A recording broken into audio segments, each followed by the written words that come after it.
Hey, welcome back to the channel. I'm Louie. I'm Connor. And today we got the iPhone 12 Pro Max, and we're gonna be using the wide and ultra wide camera and comparing it to our Sandmark wide lens. Sweet. We're out here in San Diego State. We're gonna be using the cameras with our lens and just comparing it to see which one's wider, which one's better, which one looks better. So yeah, let's get started.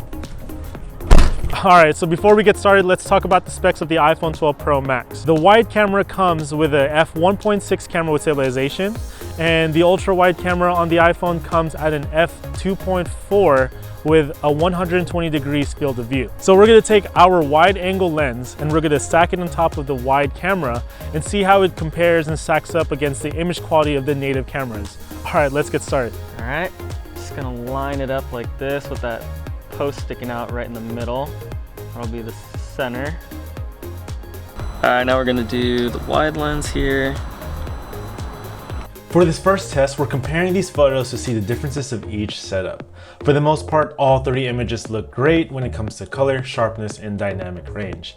The most obvious difference, however, is the focal lengths.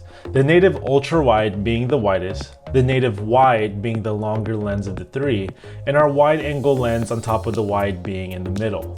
We found the same results in each of the photo set as well. However, when you look closer, the wide and the Sandmark wide images are actually a bit more exposed. This is most obvious when you zoom in on the rooftop of the buildings in the middle. This next image of the stairs, we wanted to see how much distortion the ultra-wide camera produced. In the previous iPhone, the 11 Pro Max distorted the image quite a bit. We're finding that the distortion is still noticeable here, however, it's not too bad. The images mainly look different due to the compression of the different focal lengths. All right, so for our next test, we're gonna be recording some video, and we're gonna stack them all together and just look at all the differences.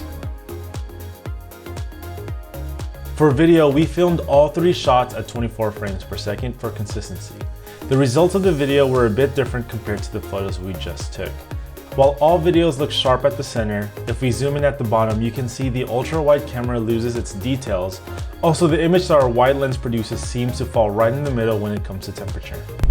I guess we just gotta find a spot to do some low light stuff. I'm thinking maybe we can go like inside the parking structure or something. So now we're actually in the parking structure where we're gonna do some low light photos, testing 3 different photos with our lens and the iPhone lenses.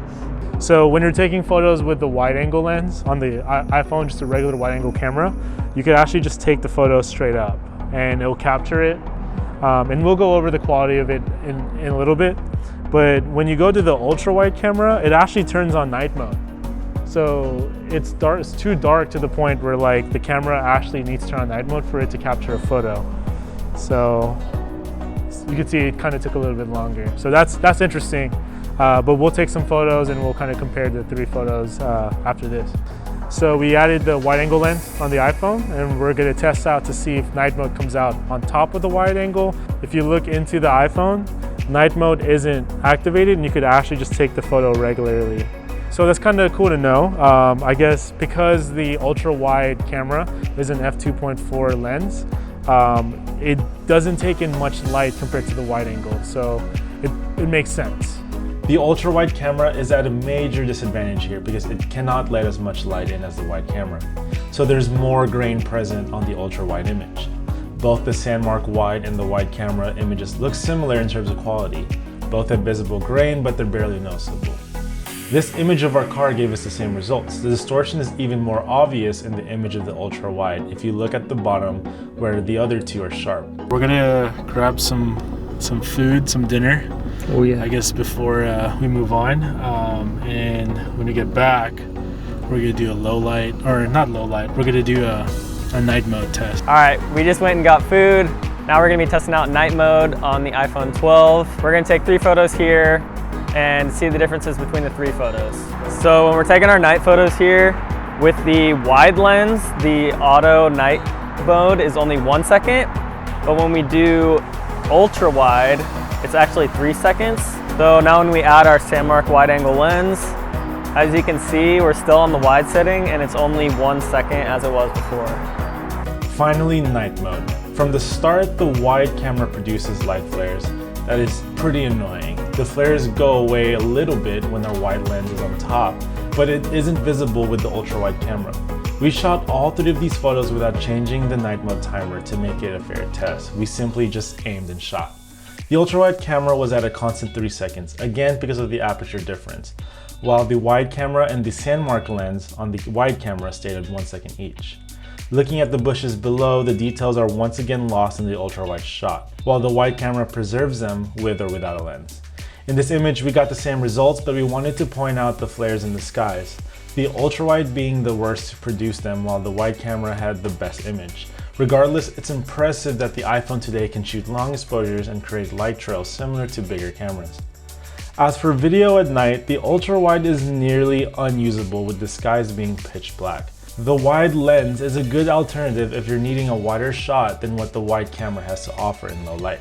The iPhone 12 Pro Max is Apple's best camera they've released so far, with impressive software to make great content. While the ultra-wide lens is awesome when needed, however, it starts to fall short when you need it in low light environments or if you want sharp details all around. Adding our wide-angle lens on the wide camera allows you to use the best camera that the iPhone 12 Pro Max has to offer and capture ultra-wide content with only a few millimeters short of the ultra-wide camera. Let us know what you use our wide-angle lens for in the comments below. Like and subscribe, and we'll see you in the next video.